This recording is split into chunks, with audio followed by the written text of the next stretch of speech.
The NCAA basketball championship is tonight, but this is the real championship. You're in the right place, folks, because this is where the money is.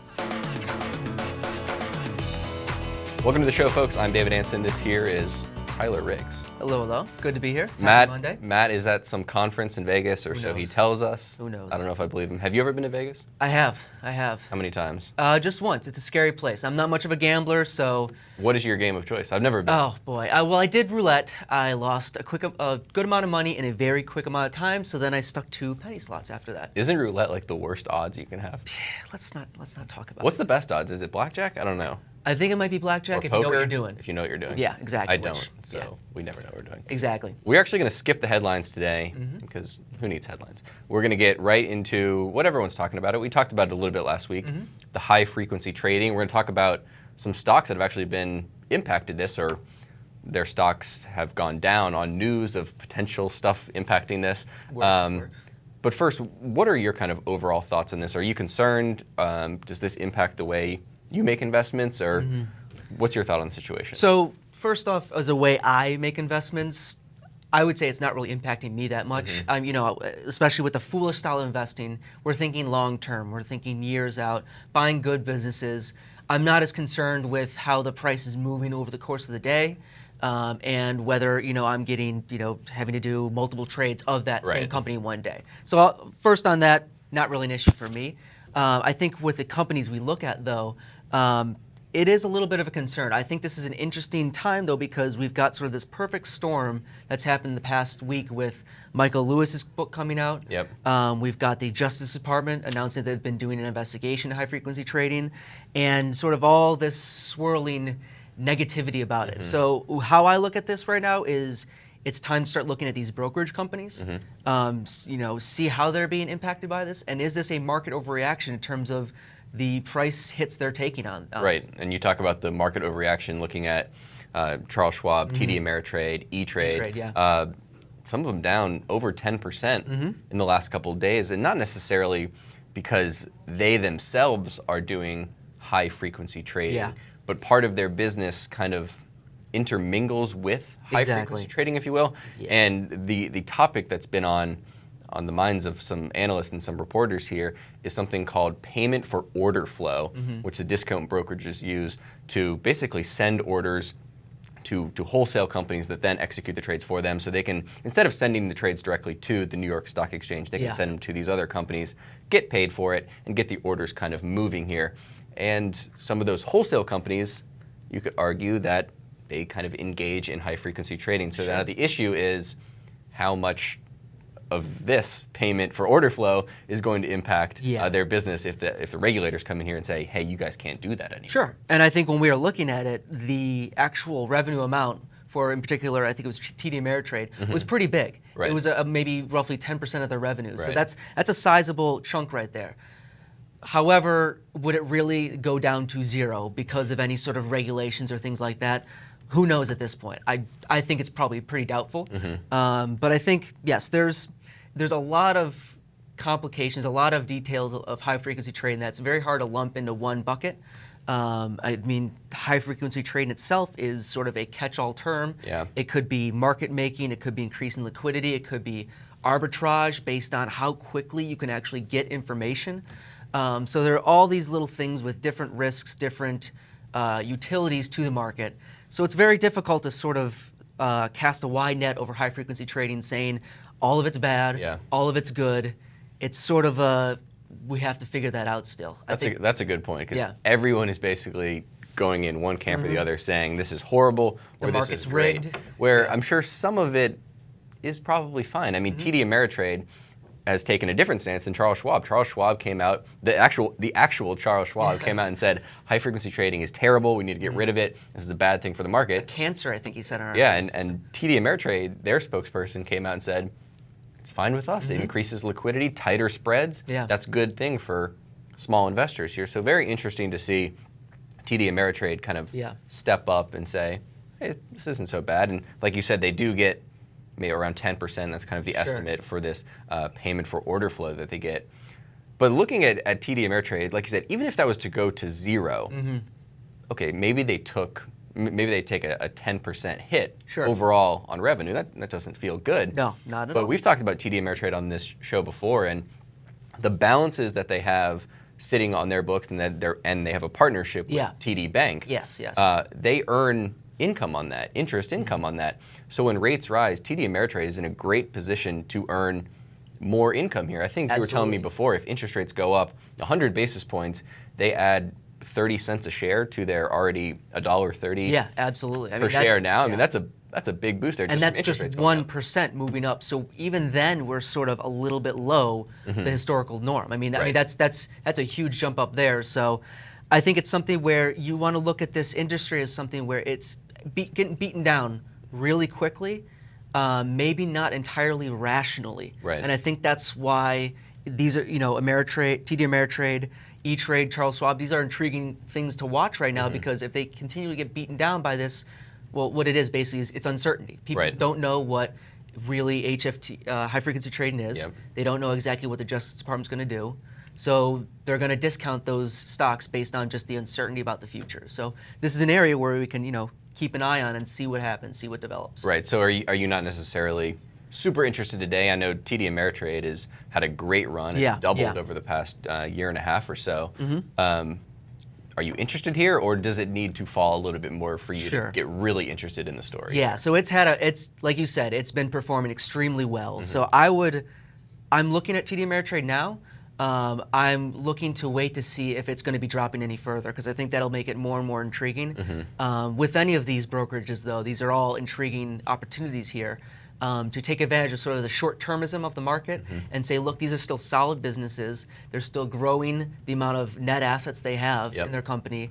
Their commissions are staying, fairly stable. So these are intriguing investments, and it's something where I'm not buying it today, but I'll keep an eye on it.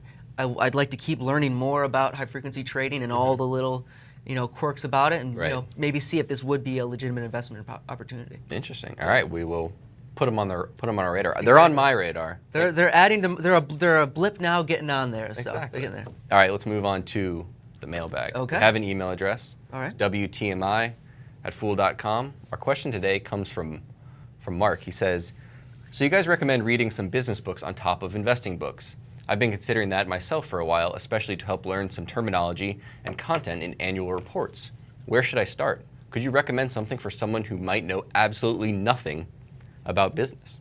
So we talked about investing books. You can kind of read the Peter Lynch one up on Wall Street, the Ben Graham Intelligent Investor. Those are a little bit more technical. They actually show you investing type themes. But we also mentioned reading business books in general. And Motley Fool co-founder David Gardner says, I don't read investing books. I like to read business books, marketing books that can get a little bit more into the psychology of things. So we talked about some business books, but is there anything that you look at to help your understanding of annual reports and some more of the jargon of the business? Sure. So the one thing I'd say that we haven't talked about yet, and it's completely free and it's available instantly, is blogs. There is a giant community of blogs out there. Some obviously more valuable than others, but I think it's just something where the more you immerse yourself in those, you basically just branch out like a web of finding new blogs, new resources, things like that.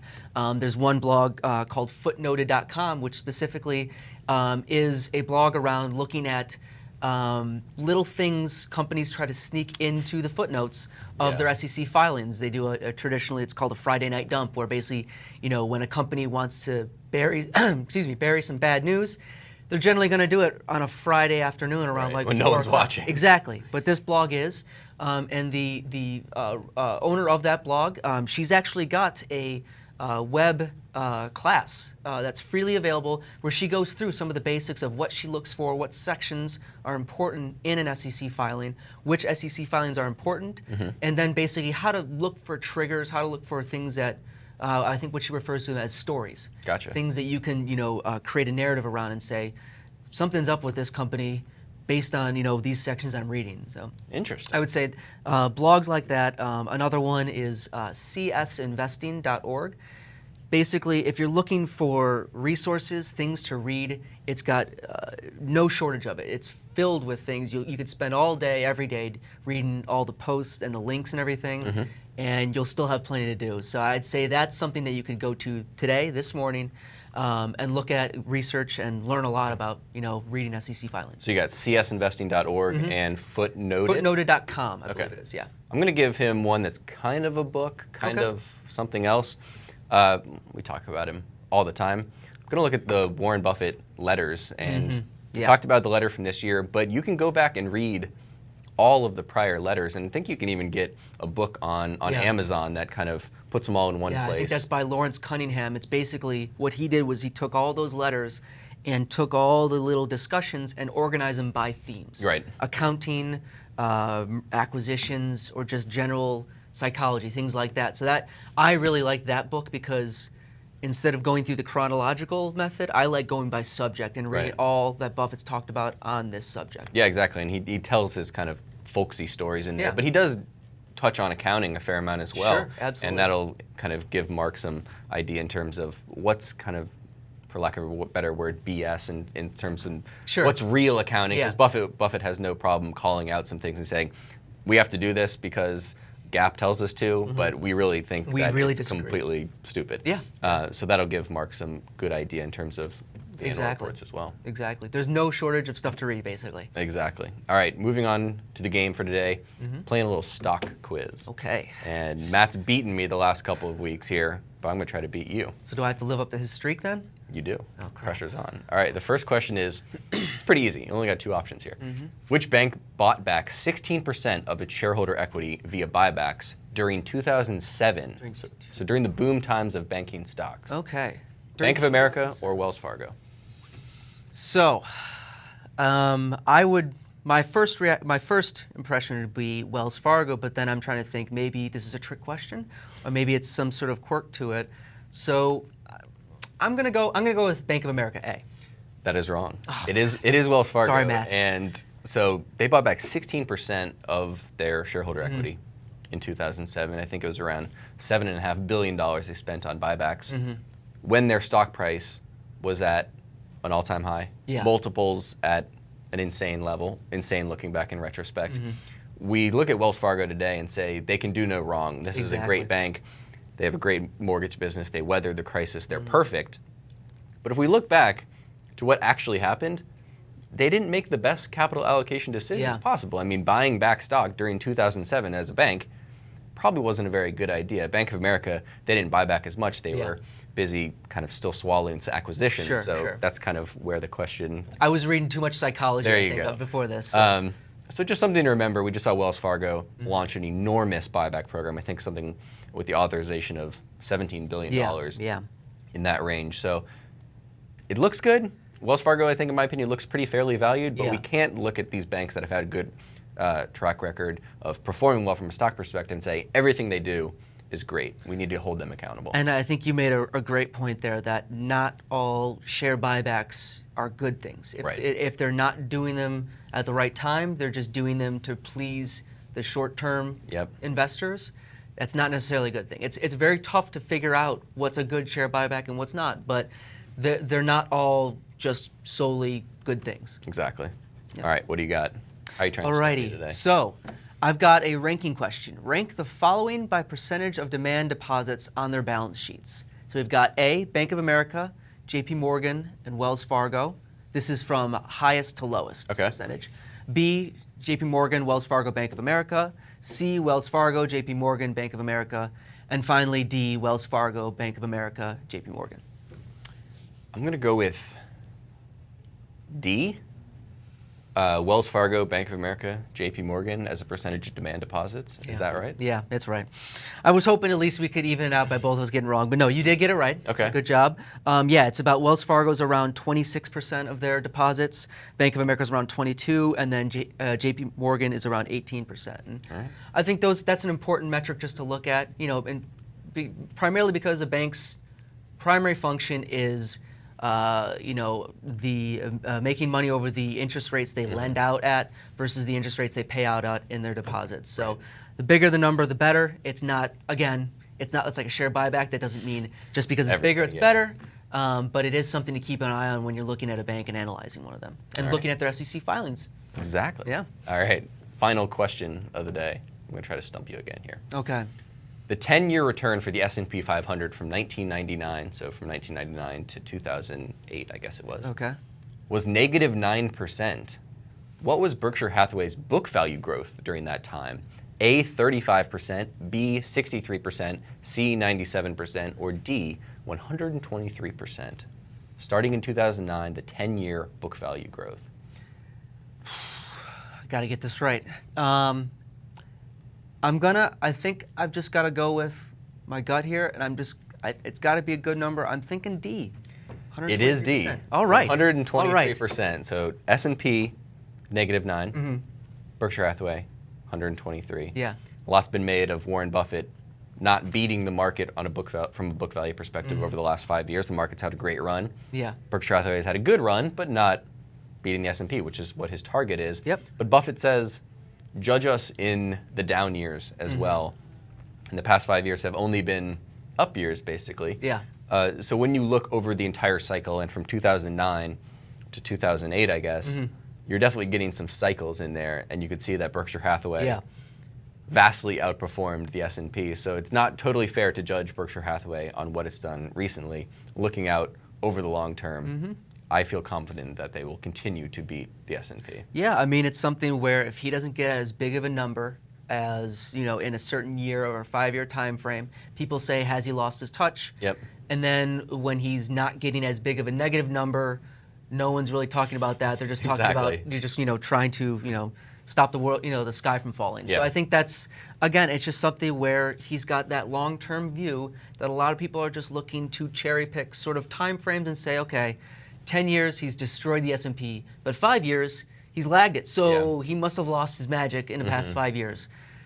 It's just ridiculous. Yeah, Same story, different year. Exactly. I always say it. Exactly. All right, moving on to the Twitter sphere. All right. Our only tweet of the day comes from, let's see our tweet. Do we have a tweet? We do have a tweet. Okay. Here's the tweet. It's from Credit Spread Slayer. Interesting. It's cool. What are your thoughts on Prosper.com at TMF Financials? Think it's a decent way for retail to gain access to the lending market? Prosper.com. We actually do have some thoughts on Prosper.com. We actually have some primary source thoughts on Prosper.com. Yeah, We did an interview with the now president of Prosper.com, Ron Suber, back February 10th. So Credit Spread Slayer, can go search that. You can Google where the money is, Ron Suber, Prosper.com. You can find the full interview we did with him. It was around 20, 25 minutes. Gives some really good insight into the space. We've talked about this before. Yeah. Not a space that you're jumping into, but you're intrigued by it. Is that fair to say? Yeah, I think it's a young space, and that's why I'm a little wary of jumping into it. I'm not really one to want to jump into the new exciting thing, whether it's Bitcoin, whether it's peer-to-peer lending, things like that. I feel like it wouldn't hurt just to kind of wait, see what happens, see how things shake out, see how the companies are growing too. Does it look like they're growing responsibly, or they look like they're taking advantage of, people just wanting to put their money in exciting things? So, right now I wouldn't say I'm negative on it. I'm just sort of wary and more of a patient. I'll see what happens. I think that's fair. I become more interested as I think returns from the stock market become less intriguing in terms of the next 5 to 10 years. Yeah. As valuations in the market continue to go up, then the yields that you can get from peer-to-peer lending look more attractive to me. So if you invest in kind of their riskiest pool of loans there, I think they'll give you an estimated return on there, and it could be around 11, 12%. Yeah, I think that begins to look more interesting to me as the overall market, the S&P, starts to look less interesting to me. Yeah. So if we think about what causes stock prices to go down, it can be economic kind of underlying problems with the economy, or there can be bad returns because of just high valuations like we saw in 99, 2000. There wasn't a huge underlying problem with the economy. Valuations just got very high. So in a scenario like that, I become more interested in peer-to-peer lending. I don't dabble in it quite yet, but as multiples creep higher in the stock market, I become more interested. Yeah. So the one thing I'd say on that is it's going to be higher yields. The one thing that worries me is the credit risk. That basically you're dealing with people that It's a lot. These are unsecured loans, so they're not backed by a house or a car or anything. So if they default on it, that's it. I mean, that's sort of the end of it. You're out of your money. So it's a new thing in terms of you can sort of lend money to individuals that you don't know. It could be great. Theoretically you could diversify your risk across a lot of loans, but is that really diversification, or is that just sort of like more is better and you just can sleep better at night? It's something like that, and it's also sort of the documentation around it. I think a lot of it they've seen is that there's not a lot of documentation around the loans in terms of income, in terms of assets, things like that. If they can make that more robust and bring that more formal lending in, then I think I'd be much more willing to dabble in it. It just sort of reminds me a little bit of, the no doc, low doc loans, and it just sort of, shivers up the spine thinking about that stuff. So, that's fair. Yeah. All right. Well, that is our show for today. Right. Matt is going to attempt to do the show from Las Vegas tomorrow. Okay. We're going to try to deal with the technical difficulties. Is he going to be at like a craps table or anything? Or He may be. Okay. He's out All there right. with Fool contributor Patrick Morris, so they're going to try to do a impromptu show. So hopefully that'll be up for the listeners tomorrow. Yeah. If it's not, something went wrong and we couldn't get the audio up, but he's going to try to do that tomorrow and Wednesday. Great. Just to give everyone a heads up. Hopefully it all works out. Sounds great. All right, that is our show for today. You can email us WTMI@fool.com. You can find us on Twitter @TMF Financials. Hopefully, Matt, we'll see you tomorrow. People on the show may have interest in the stocks they talk about, and the Motley Fool may have formal recommendations for or against. Don't buy or sell stocks based solely on what you hear.